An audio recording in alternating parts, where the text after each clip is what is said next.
అలా జరగటానికి కారణాలేంటి? ఆ విషయాన్ని నేర్చుకుంటున్నాం మనం. ఇది చాలా అవసరం ఈ సందేశం. ఎందుకంటే మార్పు లేని మానవుడికి, క్రమం లేని మనిషికి ఈ సందేశం చాలా అవసరం. ఈ రాత్రి కాలంలో ప్రభువు మనల్ని హెచ్చరిస్తూ ఉన్నాడు. యెహోవా దినము వచ్చుచున్నది, ఘోషించుడి, అది ప్రళయము వలె సర్వశక్తుడగు దేవుని యొద్ద నుండి వస్తుంది అని చెప్పాడు. ఈ దేవుని దినము, రాకడ దినము, యెహోవా దినము వస్తే ఏంటి? నష్టమా, లాభమా? వస్తే ఏం జరుగుతుందో వరుస క్రమములో మనం నేర్చుకుంటూ ఉన్నాం. వస్తే ఏం జరిగిందయ్యో, వస్తే ఏంటి, అలా జరగటానికి కారణం ఏంటి అంటే, ఒకటి ఏం జరుగుతాయో అంటే ఆయన చెప్పాడు, యెహోవా దినము వచ్చినప్పుడు ఎందుకయ్యా వస్తుందంటే ఆయన మాట చెప్పంటే, నేను సర్వలోకమును నాశనం చేయబోతున్నా. నేను సర్వలోకాన్ని నాశనం చేయబోతున్నాం, లోకమంతటిని.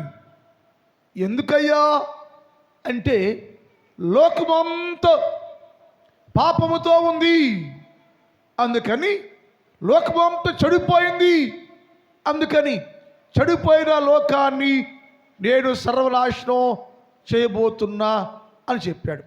ఈ లోకములో నీవున్నావు, నేనున్నాను. చెడిపోయి ఉన్నావా? చెడిపోయి ఉంటే ఆ శిక్ష నీకు కూడా వచ్చుద్ది అని హెచ్చరిక జారీ చెయ్యబడింది.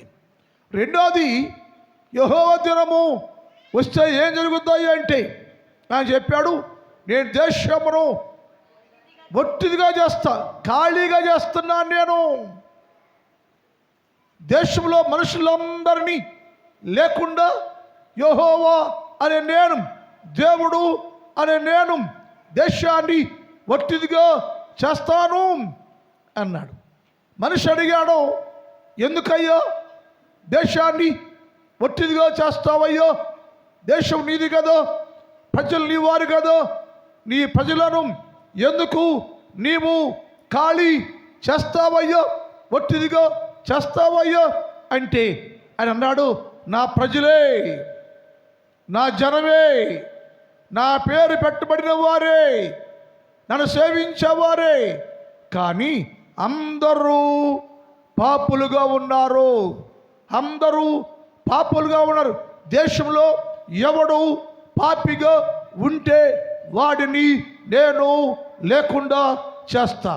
ఎవడు పాపములో బతుకుతూ ఉంటే అట్టి పాపులందరినీ నేను సర్వనాశనం చేస్తాను.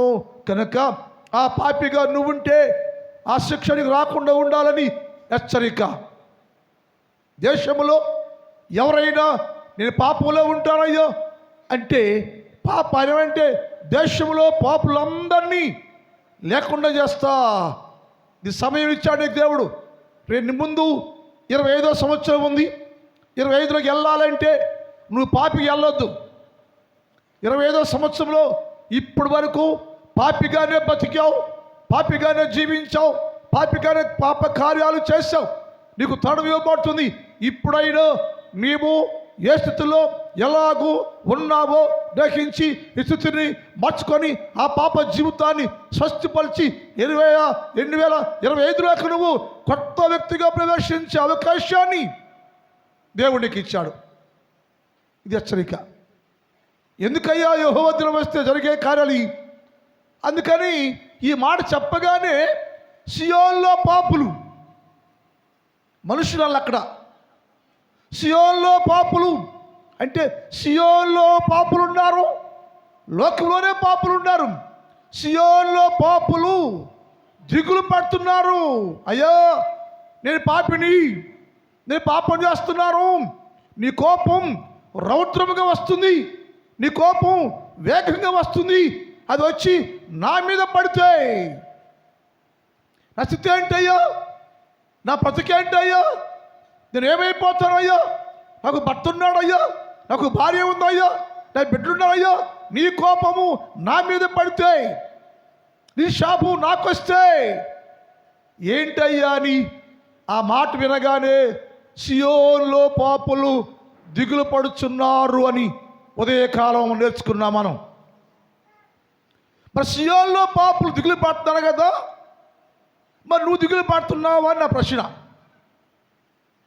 అంటే మీరు అయ్యా సియోన్లో ఉన్నవారే పాపులయ్యా, మేము పాపులు కాదయ్యా, మాకే దిగులు చింతలు లేవయ్యా, ఇలాగే ఉంటావంటే అది మీకే విడిచిపెడుతున్నాను నేను. ఒకవేళ నువ్వు పాపిగా ఉంటే, పాపములో ఉంటే, పాపం కలిగి ఉంటే, పాపం కిందన ఉంటే, నీ మీద పాపం ప్రభుత్వం చేస్తూ ఉంటే ఇవి ఆలోచన చేయాలి. నేనేం చేయాలయ్యా దిగులు పడు. సియోన్లో పాపులు దిగులు పడుచున్నారు, వణికిపోతున్నారు. అయ్యో దేవుని కోపం తీవ్రంగా ఉంటుంది, దేవుని ప్రభావం చాలా చాలా చాలా కష్టం, దాన్ని తాళలేను నేను, సహించలేను నేను.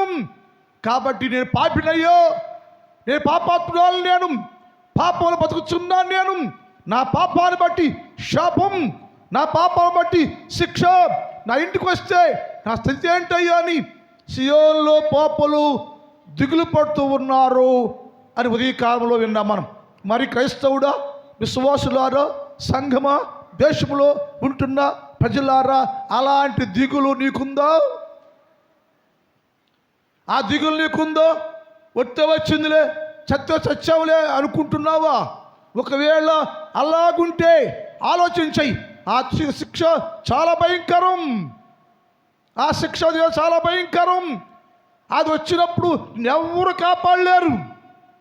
నీ ధనమో, నీ ఆస్తి, నీ డబ్బో, నీ స్టేటస్ ఏది కూడా నిన్ను కాపాడలేదు.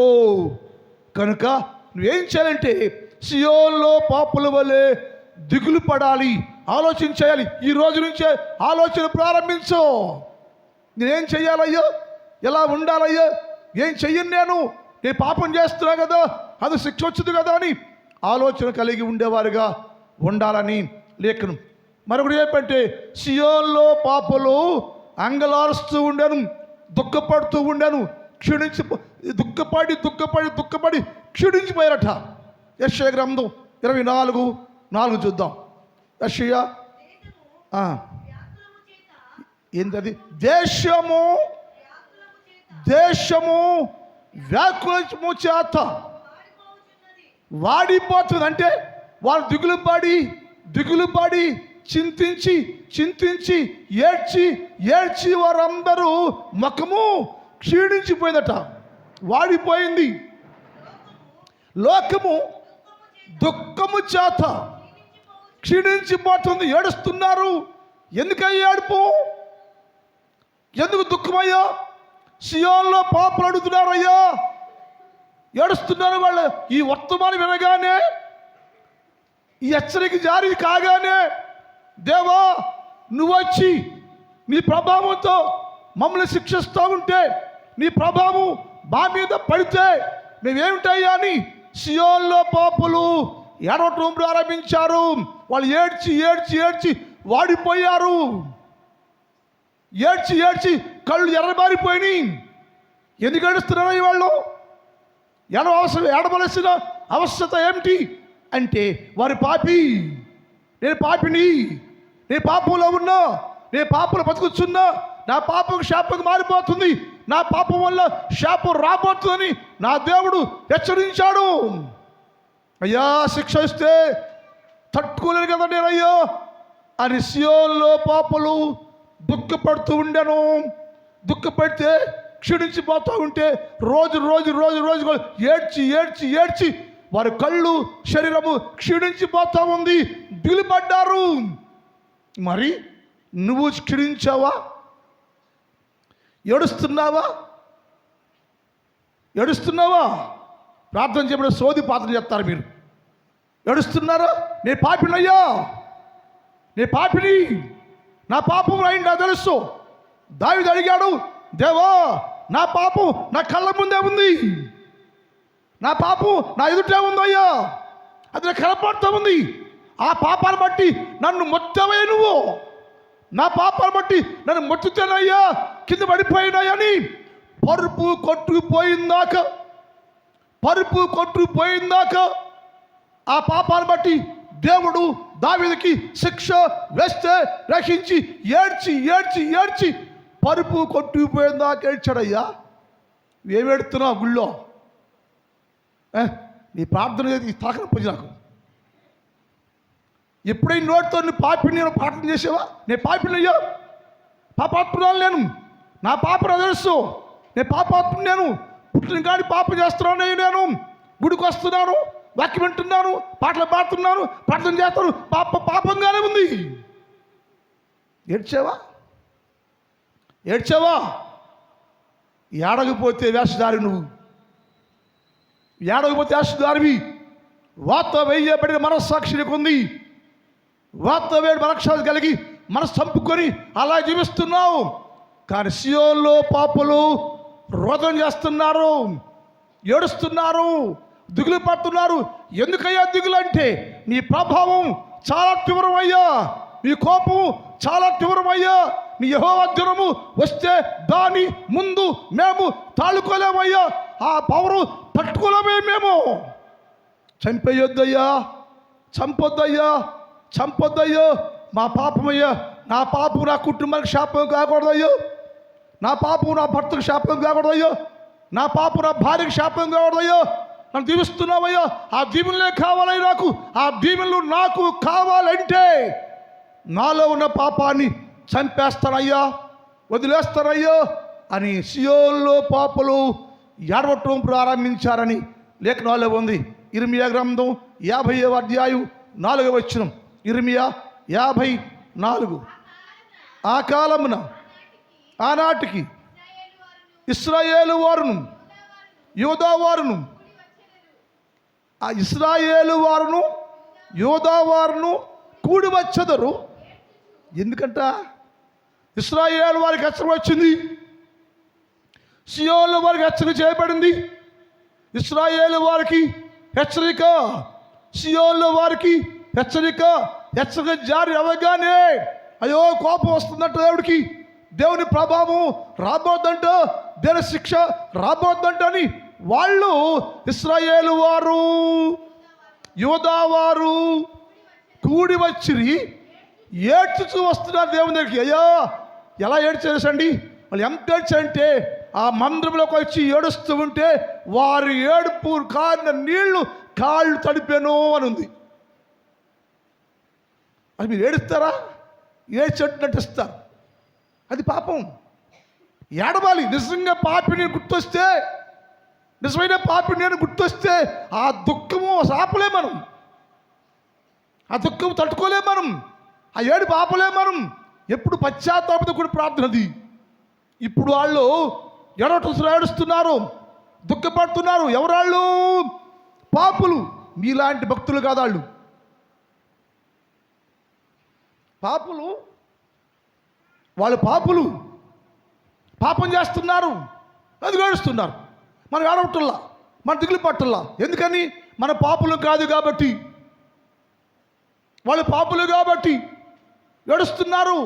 ఇశ్రాయేలు వారు యూదా వారు ఏడ్చుచూ వచ్చిరి.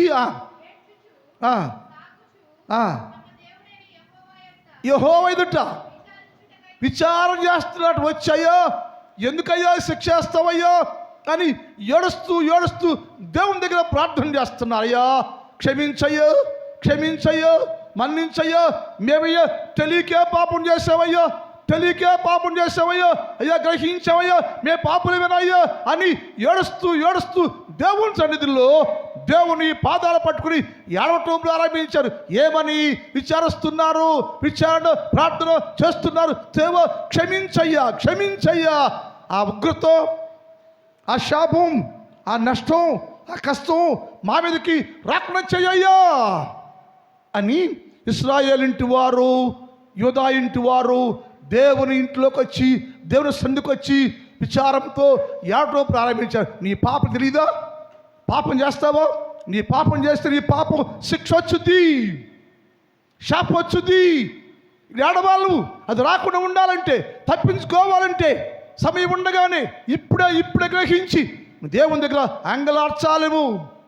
వాళ్ళు అడుగుతున్నారు, సియోన్లో పాపులు, అయ్యా క్షమించయ్యా అని అడుగుతున్నారు. అందుకని దేవుడు చెప్పాడు, మీరు కూడా నీకు సమయం ఇచ్చా నేను 2024వ సంవత్సరం 11వ నెల ముగుస్తూ ఉండగా ఒకవేళ సియోన్లో పాపుల్లాగా నీలో పాపం ఉంటే, ఒకవేళ పాపం ఉండుంటే గ్రహించాలి. అయ్యా నేను పాపినయ్యా, ఆ శిక్ష నాకు రావద్దయ్యా, నేను ఎప్పుడు క్షేమంగా ఉండాలంటే ఆ సియోన్లో పాపుల వలె నీవు కూడా రోదన చేయాలి, ఏడవాలి, కన్నీరు గార్చాలి, పశ్చాత్తపడాలి, పాప ఒప్పుకోవాలి, పాప విషయంలో పరిశీలించాలి నువ్వు.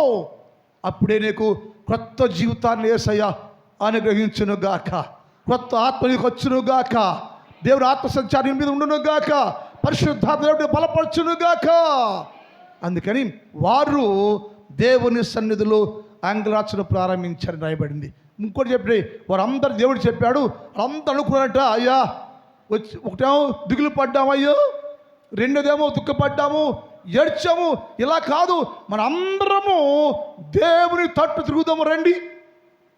ఇప్పుడు దాకా మనం పాపము తట్టు తిరిగాం, పాపాన్ని చేస్తున్నాం, మేము ఇదే గొప్ప అనుకుంటున్నాం, ఆ పాపంలో మునిగిపోయాం మేము, దానివల్ల మనకి నష్టం వచ్చింది, అవమానం వస్తుంది, ఈ పాపానికి సిగ్గు తెచ్చి పడుతుంది.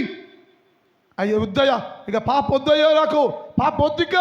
ఇప్పుడు మనందరం కలిసి దేవుని తట్టు తిరుగుదాము రండి, దేవుని తట్టు తిరుగుదాము రండి.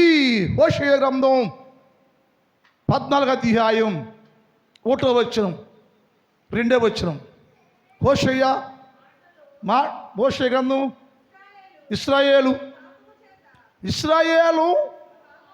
పాపము చేత, ఏంట ఇశ్రాయేలు నీవు పాపము చేత కూలిపోయావు కాబట్టి,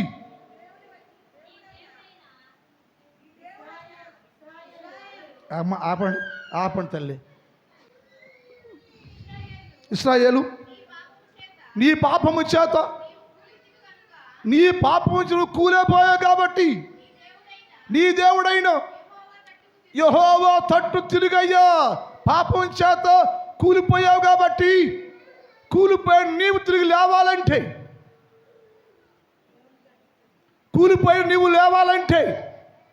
ఆ శిక్ష నీకు రాకుండా ఉండాలంటే,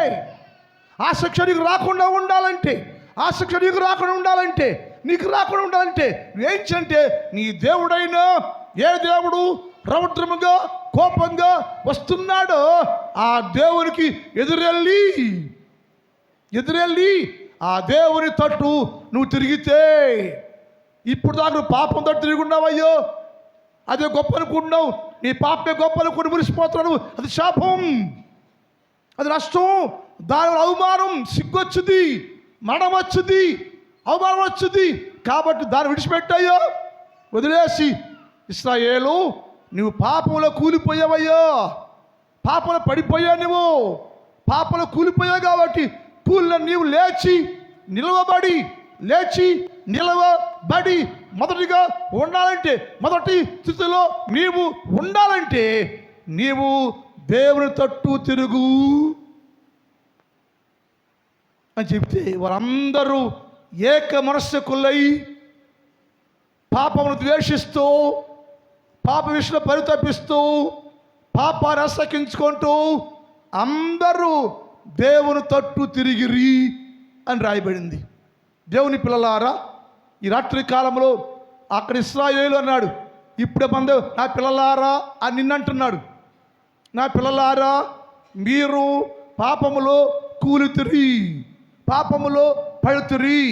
ఇప్పుడు నువ్వేం చేయంటే, ఈ సంవత్సరం అయిపోయే లోపల ఎక్కడైనా పాపంలో కూలిపోతే, పాపంలో పడిపోతే, పాపంలో చెడిపోతే, పాప సంబంధంగా జీవిస్తూ ఉంటే, ఉన్నారని అంటలా, ఒకవేళ మీరు ఉంటే ఏం చేయాలంటే దేవుని తట్టు తిరగాలి. నువ్వు తిరిగితే జీవితంలో క్షేమం, తిరిగితే దేవుడు క్షేమక జీవితం ఇస్తాడు నీకు. అందుకని ఏం చేయాలంటే పాపము తట్టు తిరిగిన నీవు దేవుని తట్టు తిరగ. ఆ మాట పూజ వాక్యం. ఇశ్రాయేలు, నీ పాపము చేత నీవు కూలేవు కాబట్టి నీ దేవుడైన యెహోవా తట్టు తిరుగుము. మాటలు అక్కడికి వచ్చినాక, దేవుడితో తిరిగినాక అక్కడికి వచ్చినాక ఏం మాట్లాడాలి? ఏం మాట్లాడాలో ఆ మాటలు సిద్ధపరచుకో. వచ్చినాక ఇక్కడికి వస్తున్నావు మందిరంలోకి, ఏ మాటలు మాట్లాడుతున్నారు మీరు? మా అమ్మాయిని దీవించండి, మా అబ్బాయిని దీవించండి, ఆయన కడుపు ఇవ్వండి, మీ పిల్లల్ని ఇవ్వండి, ఆయన పెళ్లి చేయండి. ఇయ్యాక చేసే ప్రార్థనలు మీరు వాతావరణం స్వాధీనంలో ఉంచుకోండి. మీరు చెప్పబడిలా నా యేసు తెలుసు, మన అందరి కుటుంబాలు దేవుడు దీవిస్తున్నాడు. మన అందరికి ఏం చేయాలో యేసు తెలుసు. మీరు ఎరగపోయినా సరిగ్గా ప్రార్థన చెప్పినా మన సంఘాన్ని వీళ్ళందరినీ యేసు దీవించును గాక, పంటలు దీవించును గాక, పొలాలు దీవించును గాక, కుటుంబాలు దీవించును గాక. నా దేవుని ఆశీర్వాదము ప్రతి కుటుంబంలో, ప్రతి పొలంలో, ప్రతి పంటలో సమృద్ధిగా ఉండును గాక. ఏం చేయాలి తెలుసు ఇక్కడికి వచ్చి నాకు ప్రార్థన? మాటలు శుద్ధపరచుకోవాలి. ఏ మాటలు? ఈ మాటలు కాదు. ఆడు పెళ్లి చేయి, ఇది పిల్లల్ని, ఈ సోదు కాదు అసలు. నేను పాపినయ్యా, ఏం అడగాలి నేర్చుకోలేక వచ్చినా కావాలంట. నీ మాటలు శుద్ధపరచుకోను. అయ్యా నువ్వు ప్రేమ గలవాడు కదా, నువ్వు దయగలవాడు కదా, దీవించావు కదా, నా తల్లి గర్భంలో పుట్టించావు కదా, ఇప్పుడు పెంచావు కదా అయ్యా, పెంచావయ్యా, పోషించావా. అయితే నేనయ్యా స్వయం కృత అపరాధం చేత అయ్యా పాపం పడిపోయినయ్యా. అది నా పొరపాటే, అది నా పొరపాటే, అది నా పాపమే. దయచేసి ఒక్కసారి నన్ను జ్ఞాపకము చేసుకోయ్యా. ఒక్కసారి నన్ను దర్శించి నా పాపాన్ని క్షమించయ్యా, నా పాపాన్ని దూరపరచయ్యా. ఏ పాపము నా మీద భారంగా ఉందో ఆ పాప భారాన్ని తొలగించయ్యా అని ఇక్కడ మాటలు శుద్ధపరచుకుని ప్రార్థన చేయాలండి సోదరి. మీరు ఏం చేస్తారు మీకు తెలియదు, మీరు ఏం చేస్తారో తెలియదు. ఒప్పుకోవాలి. అలాంటి ప్రార్థన చేయాలి. వాడు అంటున్నారు, అయ్యో ఇశ్రాయేలు నువ్వు కూలిపోయావు కదా, పడిపోయావు కదా, చెడిపోయావు కదా, అందుకని నీ మీదకి శాపం రాబోతుంది. నువ్వు లేచి దేవుని తట్టు తిరిగి వచ్చి మాటలు శుద్ధపరచుకో.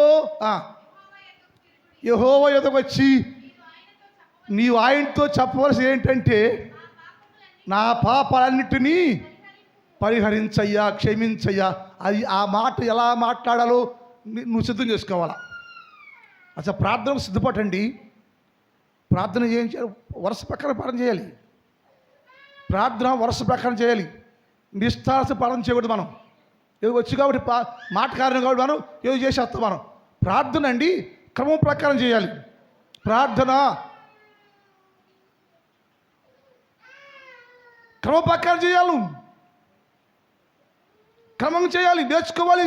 ఇంట్లో నేర్చుకో, ఎలా చేయాలో నేర్చుకోవాలి. రోజు ప్రార్థన చేస్తుంటే క్రమం వచ్చింది.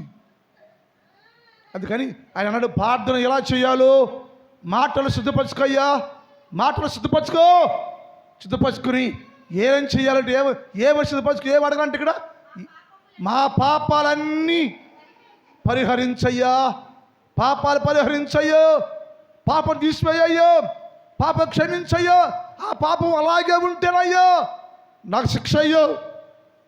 యెహోవా దినము ఆసన్నమైంది. అది ఎవరి ఎందుకంటే దేశములో జనులు పాపలు లేకుండా చేస్తాను అని చెప్పే కదయ్యో. నేను కూడా ఒక పాపినయ్యో, నా మీద పాపం ఉందయ్యో. దయచేసి నాలో ఉన్న పాపాన్ని పరిహరించయ్యా, క్షమించయ్యా, బాగు చేయయ్యా. దయచేసి నన్ను దాటిపోదేసయ్యారి. ఇక్కడికి వచ్చి మాటలు శుద్ధపరచుకొని దేవుని దగ్గర వేడుకుంటే, ప్రార్థన చేస్తే ఆ దేవుడు నీలో ఉన్న పాపాన్ని క్షమించబడునుగాక, నీ పాప పరిహారము జరిగించునుగాక. అది జరగాలంటే ఇది ఇయ్యాలి. ఏం చేయకోకుండా వచ్చావా పోయావా అంటే అవదండి, దానికి కార్యం ఉంటుంది. నేను చెబుతున్నాను, ఈ వర్తమానం చెప్పే కారణంటే మీరు 2025లో పాపులుగా ఉండకూడదు అనేది సెన్స్. నా కాన్సెప్ట్ అది. నా సంఘంలో ఎవరు కూడా పాపులుగా ఉండకూడదు. ఒకవేళ పాపిగా ఉండావా ఈ డిసెంబర్లో నువ్వు మారిపోవాలి. కొత్త సంవత్సరంలోకి కొత్త పాత్ర అయిపోవాలి. నీలో ఏ పాపం ఉందో, ఏ దోషం ఉందో ఇప్పుడే ఈ 2 నెలలు ఆలోచన చేయాలి. వదిలేయాల్సిందే.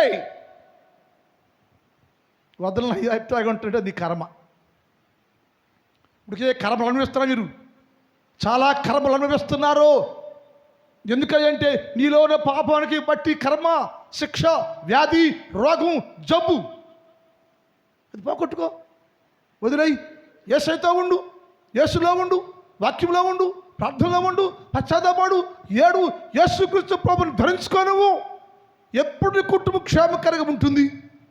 ఆ క్షేమం నీకు కావాలంటే ఈ రాత్రి వాక్యం విని ఆలోచన చేయాలి. నువ్వు దేవా, నేను పాపిగా ఉన్నాయ్యా, దయచేసి నా పాపమును పరిహరించయ్యా అని చెబుతూ దేవుని తట్టు తిరిగే వారుగా నువ్వు ఉండాలి. హోషేయ గ్రంథం 12:6 చదువుదాం. హోషేయ కాబట్టి నీవు కాబట్టి పాపులారా, ఇశ్రాయేలీలారా, క్రైస్తవులారా, ప్రజలారా, మీరు అందరూ పాపులే. కాబట్టి నీవు నీ దేవుడైన యెహోవా తట్టు, అంటే ఏ దేవుడైతే యెహోవా దినముగా వస్తున్నాడో, ఏ దేవుడైతే కోపంతో వస్తున్నాడో, ఏ దేవుడు దేశాన్ని వట్టిదిగా చేస్తాను అని చెప్పాడో ఆ దేవుని తట్టు తిరగ. మళ్ళీ వాక్యాన్ని, కాబట్టి నీవు నీ దేవుని తట్టు తిరగవలెను, కనికరమును న్యాయమును అనుసరించు. ఏం చేయాలంటే వచ్చి ఆయన ఎవరంట? కనికరము జాలి కలిగిన వాడు. నువ్వు వస్తే యేసయ్య కనికరం కలిగిన వాడు కాబట్టి, జాలి కలిగినవాడు కాబట్టి, దయ కలిగిన వాడు కాబట్టి నువ్వు వచ్చి కనికరము న్యాయము కలిగి ఆ దేవుణ్ణి అనుసరిస్తూ ఉంటే ఆ దేవునితో నువ్వు ఉంటే, నా దేవుడు నిన్ను పరిపూర్ణంగా నీ పాపాన్ని పరిహరించి కనికరం చూపించి దయ చూపించి మీరు క్షమించే దేవుడు ఆహ్వానిస్తున్నాడు. అందుకని మనం ఏం చేయాలంటే దేవుణ్ణి తట్టు తిరిగే వారుగా ఉండాలి. నేను తిరగనయ్యా, ఇట్టేగి ఉంటా, నేను పాపాన్ని చూస్తా ఉంటా అంటే ఏం చేయలేం. అలా ఉంటే శిక్ష తప్పదు. అప్పుడు కొడుతుంటే రొమ్ము బాదుకుంటూ నాకు ఈ పాట చాలిస్తూ, నాకు ఏ పాట అది కొడతా ఉంటాడు. అప్పుడు నొప్పి వచ్చింది కదా. పొద్దున మాట చెప్పాను నేను, యజమాని కొట్టాడు. పొద్దున ఆ మాట విన్నాం మనం. యజమాని కొడితే ఏం చేయాలి మనం? మన స్త్రీలుగా, ఒక పురుషుడిగా మన భర్త ఎవరు? యేసు ప్రభుల వారు. ఆయన మనం కొడితే నువ్వేం చేయాలంటే, కొట్టాడు కదా ఇప్పుడు పడుకోకూడదు. ఆ సాయంకాలం వచ్చే లోపల ఆయనతో సమాధాన పడాల్సి. మనము యేసయ్య కొట్టాడా, యేసయ్యా క్షమించయ్యా నీ పాపినయ్యా క్షమించని ప్రతిరోజు ఆ దేవుని తట్టు తిరిగి క్షమాపణ వేడుకోవాలి. నువ్వు ఈ వాక్యం అంది. ఆయన కనికరం కలిగిన వాడు కాబట్టి నువ్వు వచ్చి ఆయన దగ్గర మోకరిస్తే కనికరం కలిగి నా దేవుడు నీలో ఉన్న ప్రతి పాపాన్ని క్షమించేస్తాడు. కాబట్టి నువ్వేం చేయాలంటే దేవుని తట్టు తిరిగి దుఃఖపడుతూ ఏడుస్తూ పాపము పరిహరించయ్యా అని ఒప్పుకుంటూ ప్రార్థన చేసేవాడుగా ఉంట ఆవశ్యత. అది హోషేయ గ్రంథం 3:5 చదువుదాం. అది హోషేయ 3:5. టైం అయిపోయింది అమ్మా. తరువాత ఇశ్రాయేలు తిరిగి వచ్చి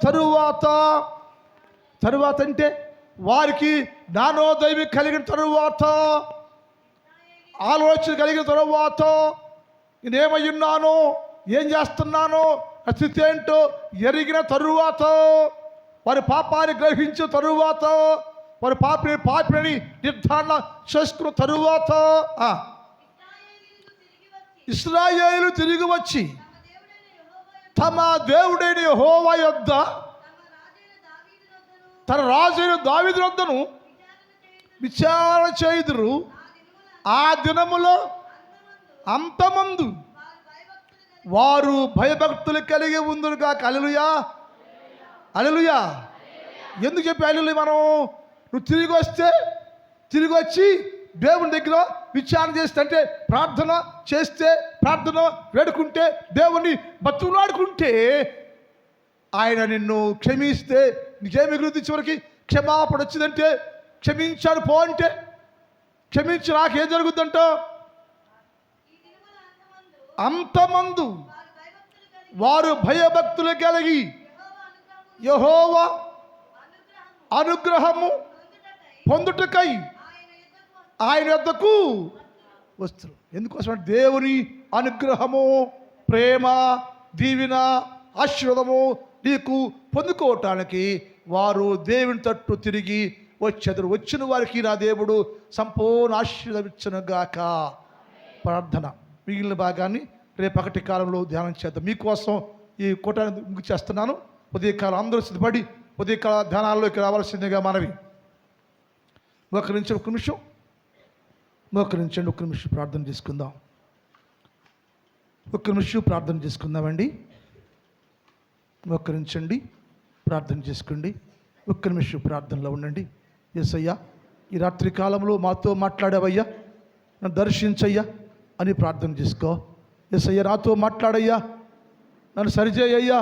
ఒకవేళ నాకు తెలియకుండా ఏదైనా పాపం నాలో ఉందేమో, శాపం రాబోతుందేమో, నా మీదకి దయచేసి క్షమించేసయ్యా, మార్చేసయ్యా, బలపరిచేసయ్యా, నన్ను సరిచేయేసయ్యా అని ప్రార్థన చేసుకోమ్మా.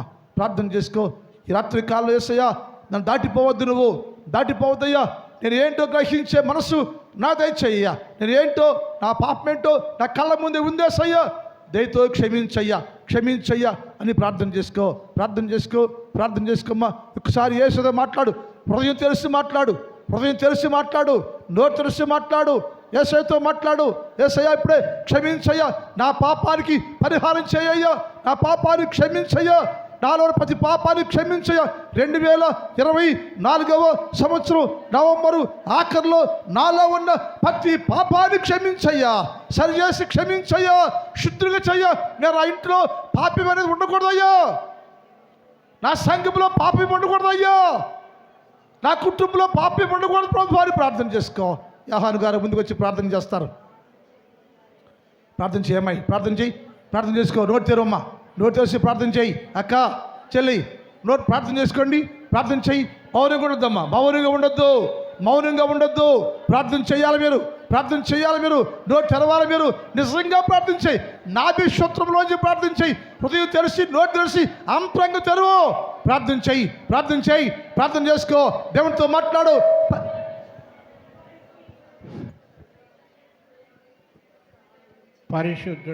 పరిశుద్ధుడా ప్రేమ కలిగినటువంటి మా ప్రియ పరలోకపు తండ్రి, మీ పరిశుద్ధ పాదములకు స్తుతులు, స్తోత్రాలు చెల్లిస్తూ ఉన్నాము తండ్రి.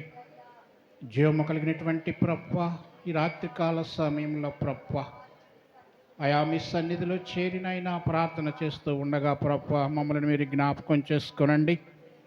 దయగలిగినటువంటి నా ప్రభువా, ఈ రాత్రి కాలంలో ప్రభువా, మీ దాసుని ద్వారా ప్రభు మీరు మాకు అందించినటువంటి వర్తమానము కొరకు అయా మీకు స్తోత్రాలు చెల్లిస్తూ ఉన్నాము ప్రభు.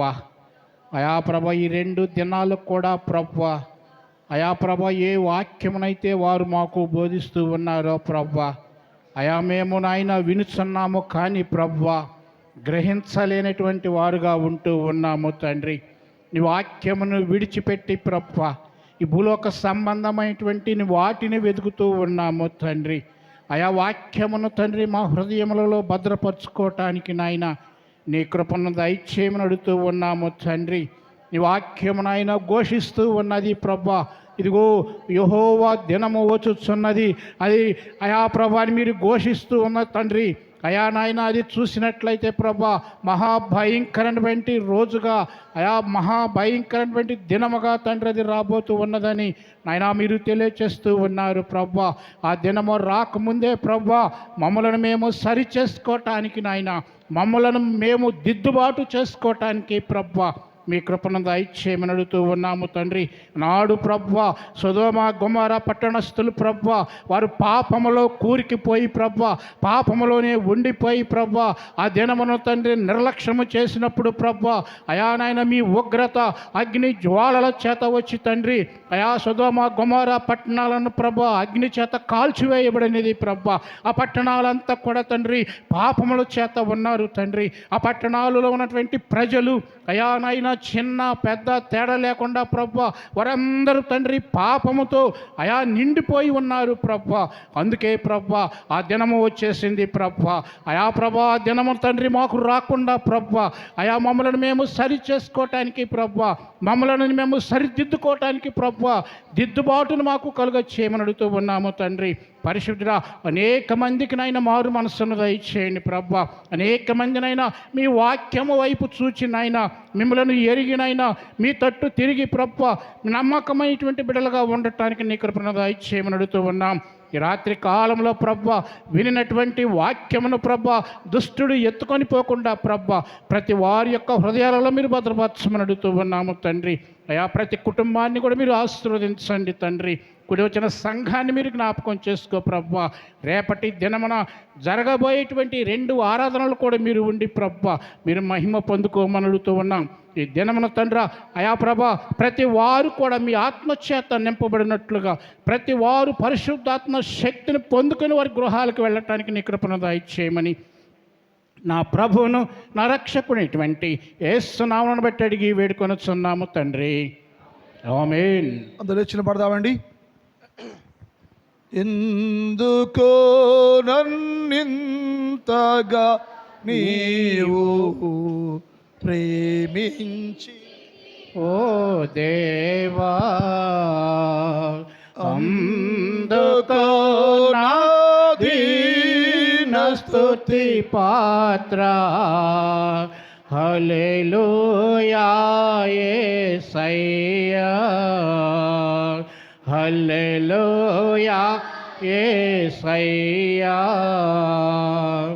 నా పాపము బాప నరరూపివైనావు